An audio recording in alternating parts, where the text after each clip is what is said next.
حجاج بن یوسف ظالم تھا، ظلم کرتا تھا، زیادتی کرتا تھا۔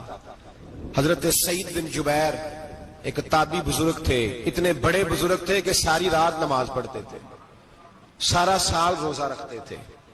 ایک دن انہوں نے ممبر پہ بیٹھ کے کہا کہ حجاج ظلم سے باز آ جائے ورنہ اللہ کی لاٹھی بڑی بے آواز ہے۔ اللہ کی لاٹھی، اس کا کیا مطلب ہوتا ہے؟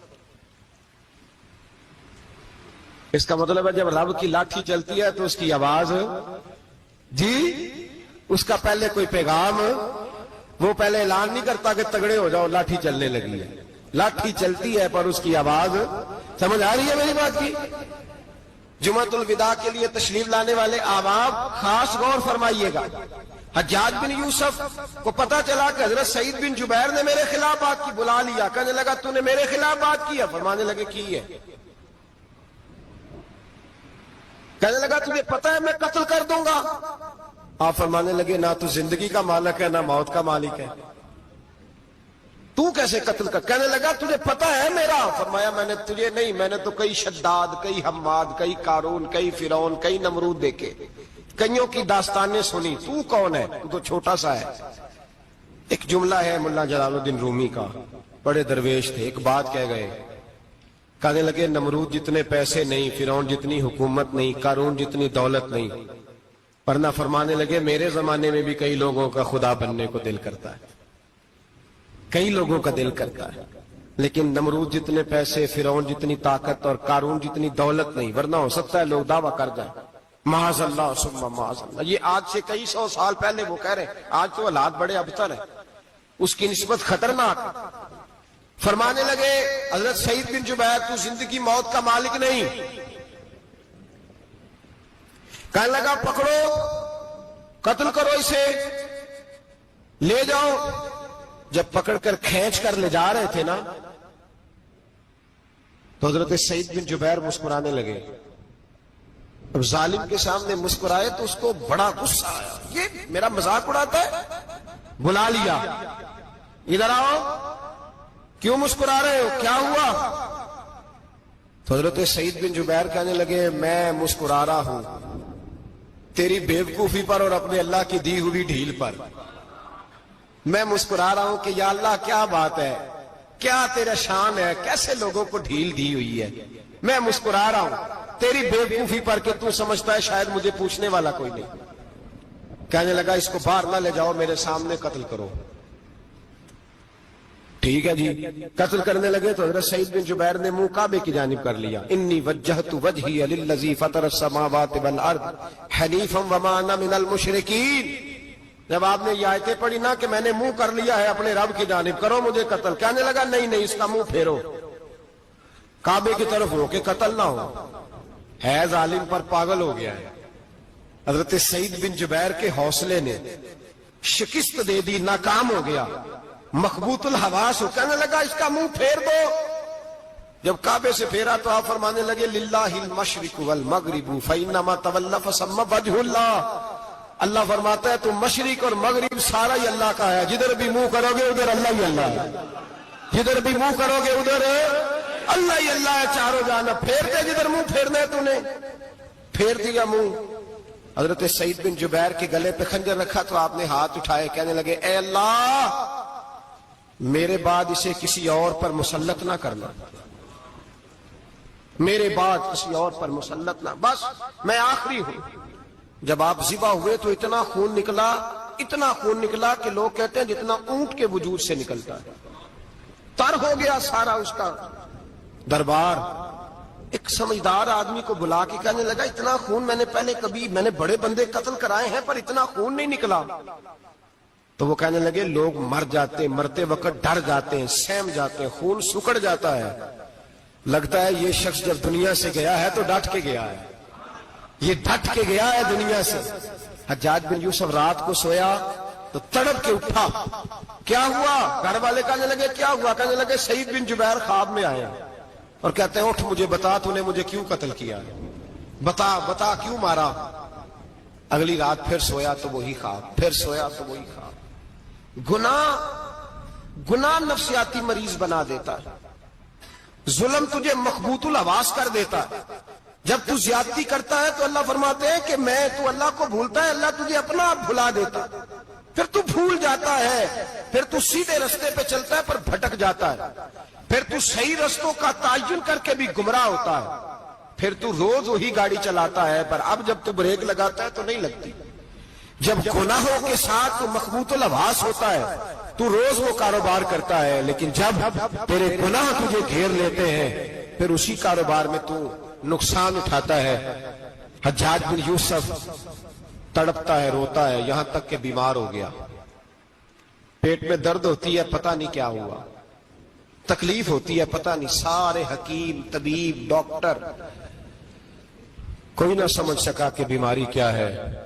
جو بیماریاں خدائی ہوتی ہیں ان کا لوگوں کو پتا، جو آزمائشیں رب کی جانب سے ہوتی ہیں وہ ڈاکٹروں کے ہتھے نہیں چڑھتی، جو تکلیفیں اللہ دیتا ہے ان کا حکیم طبیب علاج نہیں کر پاتے، مشکل، اور شفا اسی وقت ہوتی ہے جب اللہ دینا چاہے، اور جب رب بھی دینا نہ چاہے تو بڑے بڑے ڈاکٹر کہتے ہیں کہ ہمارے بس کی بات نہیں رہی۔ بغداد سے حکیم آئے، پیٹ دیکھا، کہنے لگے نہ تیرے معدے میں کوئی دقت ہے، نہ تیرے جگر میں، نہ کسی اور جگہ، ماجرا کیا ہے؟ ایک آخری علاج ہے، آخری، وہ کیا؟ گوشت کا چھوٹا سا ٹکڑا دھاگے کے ساتھ باندھ کے منہ میں ڈالا، اور پھر ایک باریک سا تنکا لے کے اس کو اندر ڈالنے لگے گلے میں۔ وہ گوشت کا ٹکڑا جب حلق کے اندر اتر گیا، اس حکیم نے واپس کھینچا تو کیسے ایسی بدبو آئی جیسی کبھی سونگی نہ تھی۔ جانور، کیڑے مکوڑے لگے ہوئے باہر نکلے، اور جب دیکھا تو جتنے محل میں لوگ بیٹھے تھے چلاتے ہوئے نکل گئے کہ یہ کیا مصیبتیں ہیں۔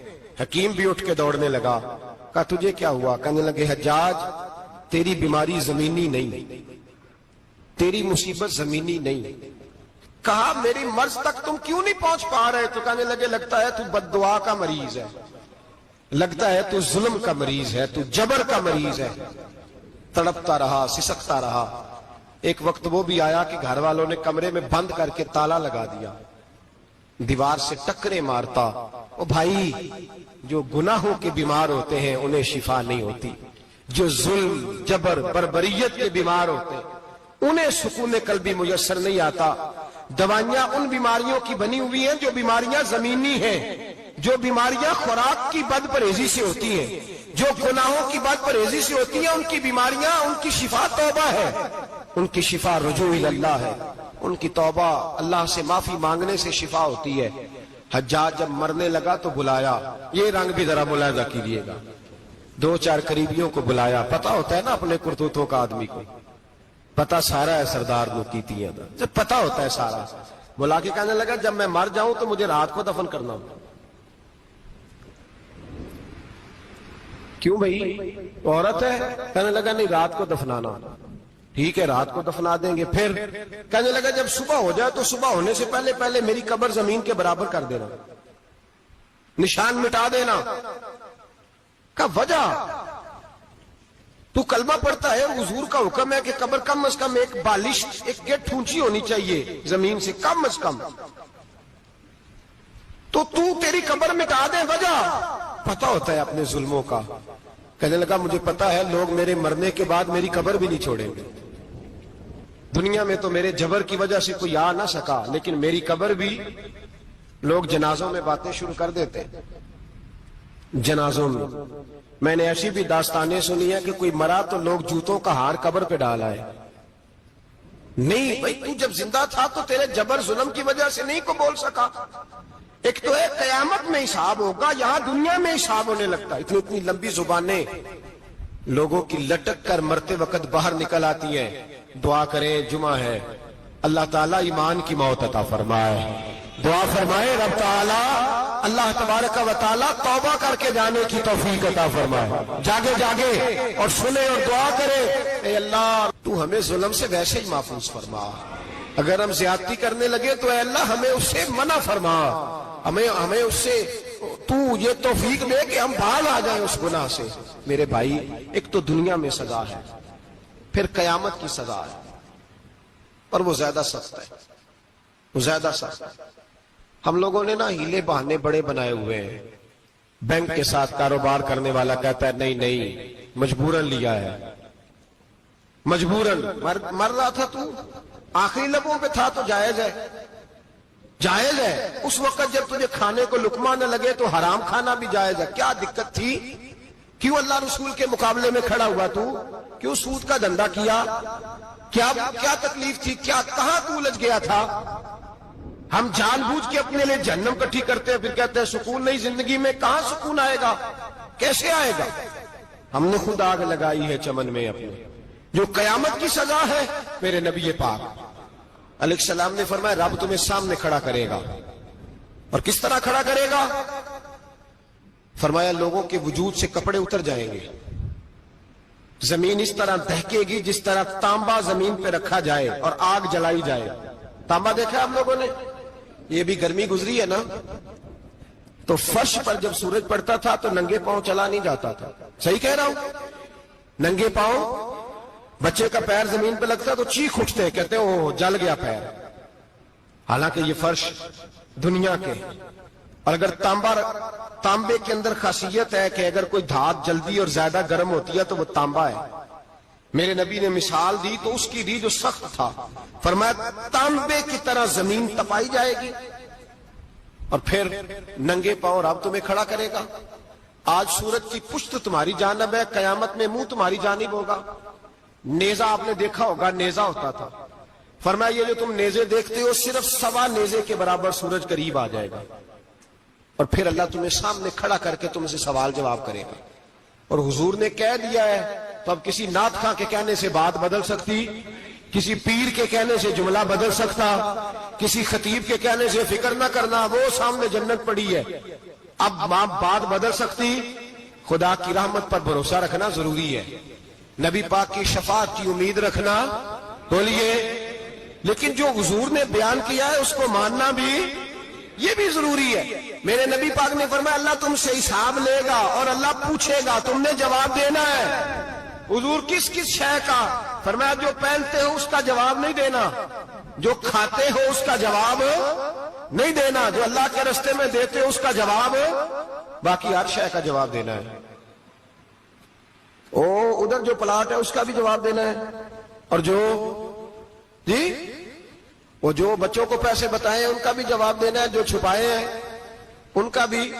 ثم لتسألن یومئذ عن النعیم، جو کمیٹی اپنے محلے میں ڈالی ہے اس کا بھی جواب دینا ہے، جو سسرال کے علاقے میں ابا جی سے چوری ڈالی ہوئی ہے اس کا جواب بھی، سب کا جواب دینا ہے، تمام حساب کتاب۔ اور اللہ فرماتے ہیں میں سامنے کھڑا کر کے ہر سوال کا تجھے ہر سوال کا جواب صاحب۔ اچھا یہ جو بڑے لوگ تھے وہ حساب سے ڈرتے تھے، ہم چھوٹے لوگ ہیں ہم حساب سے ہم نہیں ڈرتے، ہم کہتے ہیں دیکھی جائے گی۔ بڑے لوگ جو تھے وہ حساب سے، حضرت ابوبکر صدیق دعا کرایا کرتے تھے، دعا کرو اللہ مجھ سے حساب نہ پوچھے۔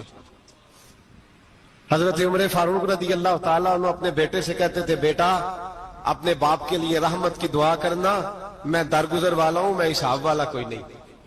بڑے لوگ ڈرتے تھے، بڑے لوگ۔ حضرت عثمان غنی قبر پہ کھڑے ہوتے تھے تو داڑھی آنسوؤں سے بھیگ جاتی، غلام کہتے ہیں حضور 3 دفعہ نبی پاک نے آپ کو جنت کی بشارت دی ہے، 3 دفعہ بشارت دی ہے، تو آپ کیوں اتنا روتے ہیں؟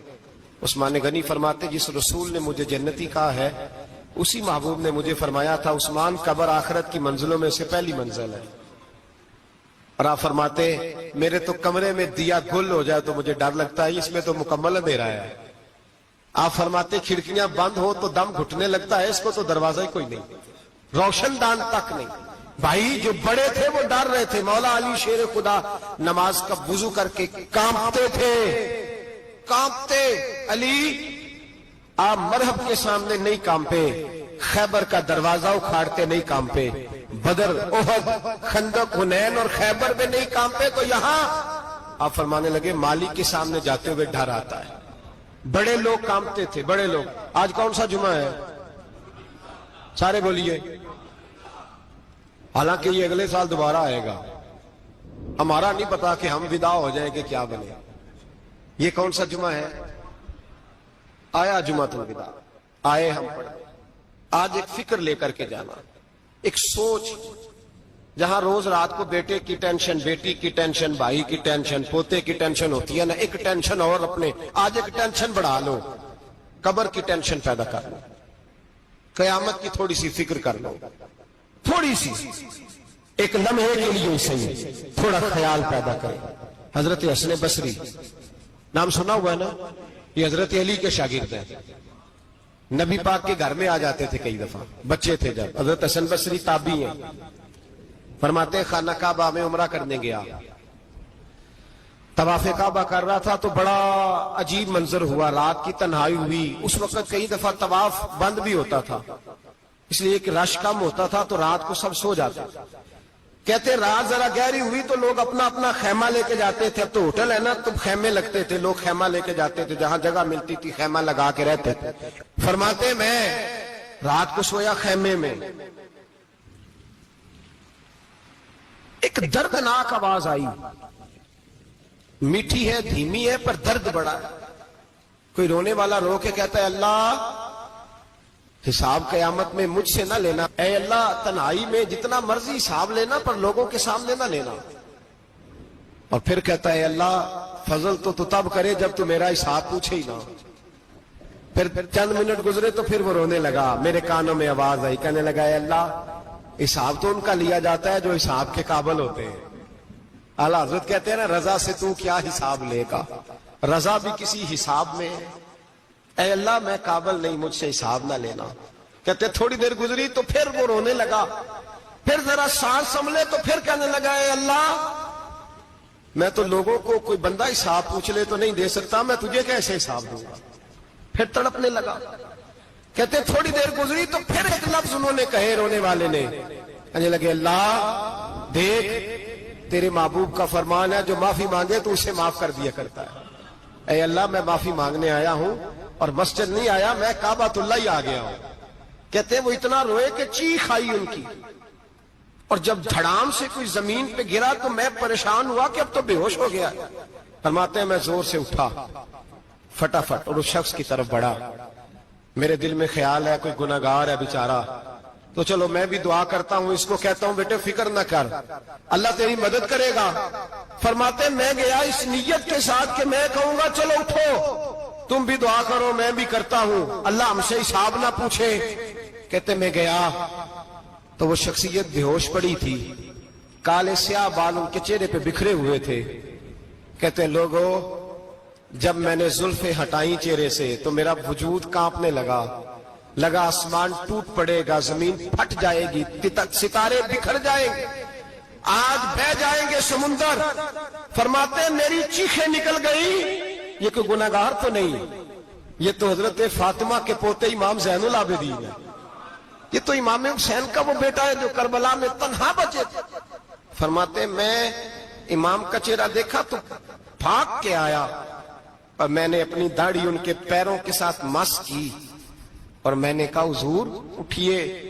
امام اٹھے تو میں نے کہا شہزادے تیرے تو اشارے سے اللہ کئی گناہگاروں کو بخشے گا، تیری تو دعا سے اللہ بخشے گا، یہ کیا کر رہے ہو؟ تو امام زین العابدین کہنے لگے حسن بصری ادھر آ یار، ادھر آؤ بزرگو، میرے دادا کے پاس رہنے والے ہو، میں نے نا آج ہی سنا ہے کہ اس کا عذاب بڑا سخت ہے، آؤ میرے لیے دعا کرو، اللہ پاک مجھ سے حساب نہ پوچھے۔ کہا حضور نہ کریں۔ اب فرمانے لگے تجھے نہیں پتا کچھ چیزیں ایسی ہیں کہ رب نے اگر حساب پوچھا تو میں واقعی جواب نہیں دے پاؤں گا، چل کر میرے لیے دعا۔ کہتے میں نے ہاتھ باندھے حضور میں نہیں کرتا، اٹھا کہہ۔ فرماتے میں نے ہاتھ اٹھائے، میں نے کہا اے اللہ تیرے رسول کا شہزادہ ہے، یہ تیرے رسول کا شہزادہ ہے، یہ کہہ رہا ہے تو فضل کر۔ وہ بھائی جو بڑے تھے وہ تو تڑپتے تھے، سسکتے تھے۔ ابو علی ہیتی کہتے خانہ کعبہ میں پتھر پہ سر رگڑ رگڑ کے کوئی بوڑھا کہہ رہا تھا اے اللہ اول تو حساب نہ لینا، اور اگر لینا تو مجھے اندھا کر کے اٹھانا، میں تیرے نیک بندوں کے سامنے شرمندہ نہیں۔ اقبال رو پڑے، اقبال کچھ لوگوں نے لکھا ہے یہ آخری ربائی ہے ڈاکٹر اقبال کی، آخری، اس کے بعد شاید اس نے کلام نے کچھ سیرت نگاروں کا خیال ہے۔ اقبال مدینے کی طرف منہ کر کے کہنے لگے تو غنی از ہر دو عالم من فقیر، اللہ تو غنی ہے میں تو فقیر ہوں، روز محشر عذر ہائے من پذیر، اے اللہ اول تو میرا کوئی عذر قبول کر لینا محشر کے دن، اور اگر نہ کرنا ہوا، اگر تمہیں بینم حسابم نہ گزیر، اگر ضرور ہی میرا حساب لینا ہے، اے اللہ اگر تو نے ضرور لینا ہے، اے اللہ اگر ضرور ہی لینا حساب، اول تو میرا عذر مان لینا، میری کمزوری پہ رحم کرنا، اے اللہ میرے بڑھاپے پر میری کمزوری پر رحم کرنا، اگر ضرور حساب لینا ہے، از نگاہ مصطفیٰ پنہا بغیر، تو اے اللہ ذرا حضور کی نگاہوں سے اوجھل کر کے لینا، اے اللہ مجھے شرم آئے گی، میرے مصطفیٰ کریم فرمائیں گے میں تو تجھے ہر بات سمجھا کے آیا، ایک جگہ تیری رہنمائی کر کے آیا، تو کیسے عمل ذرا اوجھل کر کے، از نگاہ مصطفیٰ پنہا بغیر، ذرا حضور کی آنکھوں سے اوجھل کر کے سائیڈ پہ کر کے لینا، میں برداشت نہیں کر پاؤں گا۔ حضرت ابو علی ایتی کہتے ہیں بابے نے سر رکھا ہوا ہے اور کہتے ہیں اللہ مجھے اندھا کر کے اٹھانا، فرماتے میں گیا، میں نے کہا چلو میں دعا کرتا ہوں جا کے، فرماتے جب میں نے جا کے بزرگوں کی کمر پہ ہاتھ رکھا، ان کا چہرہ دیکھا تو یہ کوئی گناہگار تو نہیں